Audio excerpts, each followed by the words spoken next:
Alright, so in this video we're checking out the Mosquito from NewBeeDrone. This is the bind and fly version. I believe you can also buy this in a kit, also as separate parts, and you can also get the frame by itself. Of course, this obviously as a bind and fly came completely built like this, out of the box. Really nothing to do but charge up the battery and bind it up. Uses these 1S Nitro Nectar gold 300 milliamp hour batteries with the pH 2.0 connector. Typical battery from NewBeeDrone, and they have these TPU parts that hold the battery in place on the bottom. The all-in-one flight controller board here is the BeeDrone Brushless V3. It's also on their Acro B series. Obviously now we're in not in a whoop here, but this is sort of a 40 millimeter quadcopter, a little micro quadcopter with no ducts. So the BeeDrone Brushless V3 has a 4-in-1 AC, a F4 flight controller, VTX goes up to 120 milliwatts, all built into the same board. In addition, it's got a built-in FreeSky SPI D8 receiver with diversity antenna, so you got one coming out of the top here and one coming out of the bottom over here. This is your battery connection here. It's their typical pH 2.0 connector with the rolled pins. The bottom plate here is a 2.5 millimeter thick frame, so it's going to be very durable. In fact, I am trying to get this to flex, and it's not flexing at all because it's not, the arms are not very long. So this is going to be probably one of the most durable frames in this size for this 40 millimeter propeller. So the motor on here is the 0802 20,000 kV motor. It's a pretty high kV for this 40 millimeter propeller, which is the ASI prop.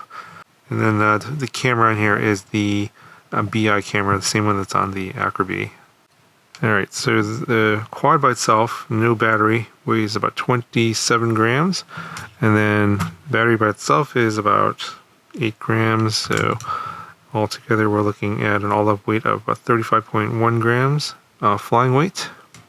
So this form factor has been out for a long time. This frame's been out for a while. The bind and fly came out a few months back, and I've had this for a few months, flying it around a little bit here and there. So this is not anything new. I'm sure there's lots of other ones in this class already, if not more coming. And I think the biggest takeaway for this model here is that it's got this really durable bottom plate at 2.5 millimeters thick. So if you're one of those guys that might be crashing a lot and are looking for a frame that's going to be really durable, so you don't have to replace it all the time, then you probably want to check this one out because it's going to be probably the most durable in terms of crash. The arms not breaking in crashes.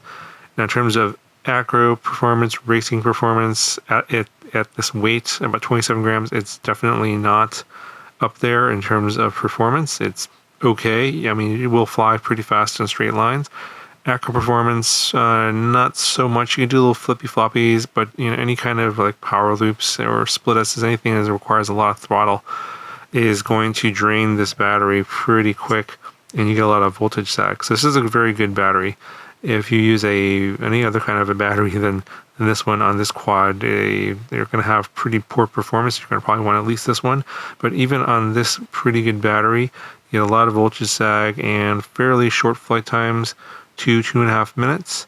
I think that's because mostly of the weight, the fact that it's a 3-bladed propeller, and we have a 20,000 kV 0802 motor. So all those combined, it gives you decent performance for sort of straight flying, racing type flying, but you get a lot of voltage sag, and so your top end performance for freestyle is kind of suffering in this setup here.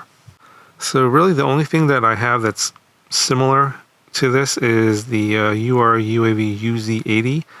This is another one. Again, this has been out for a long time.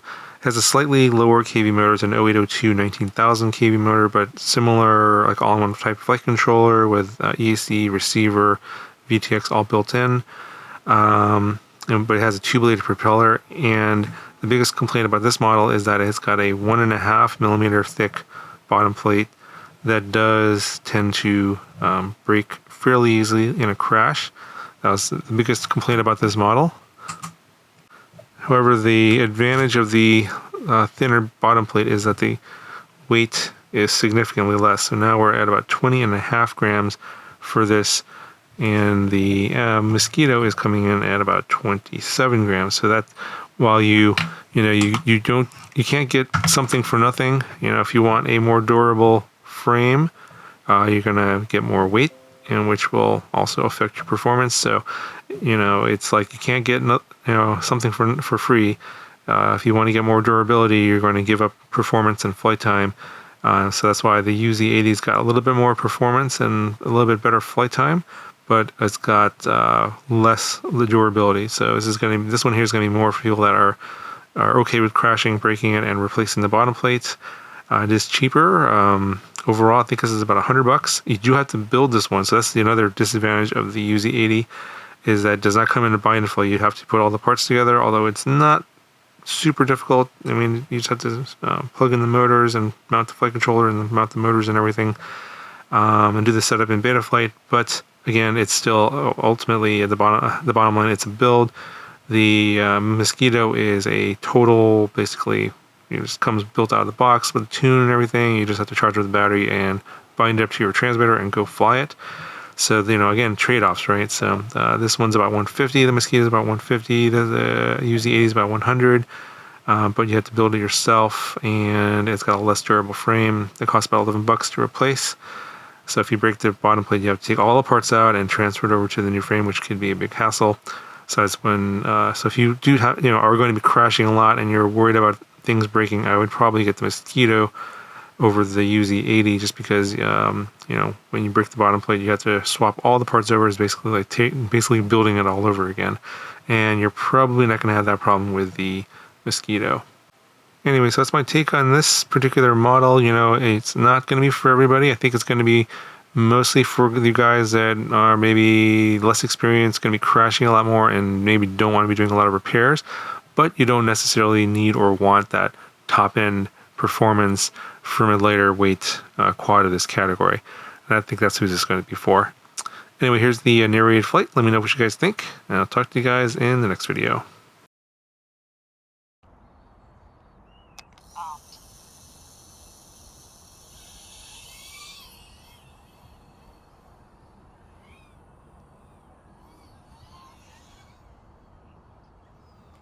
So, as expected, very quiet.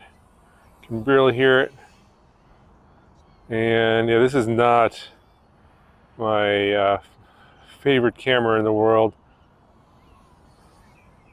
I don't know what it is about this camera. It's just in bright conditions like this, it's just hard to see. Indoors, it's a little bit better. But I think this B-Brain, or it's called the BI camera, is not everyone's favorite camera. Yeah, I just cannot see much with this.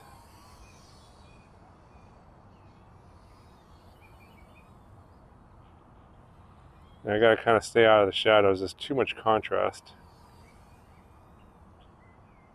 But out of the box, pit tune fine. No oscillations or anything. It's got decent power.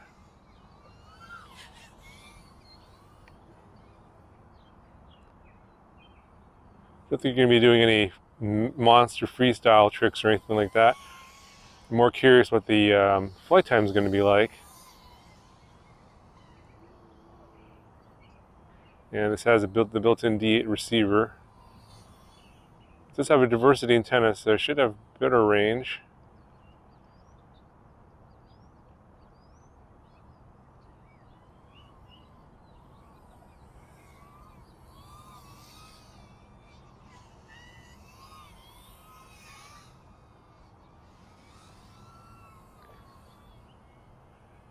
Again, the low voltage already. 3.2. Yeah, flight times are not that great.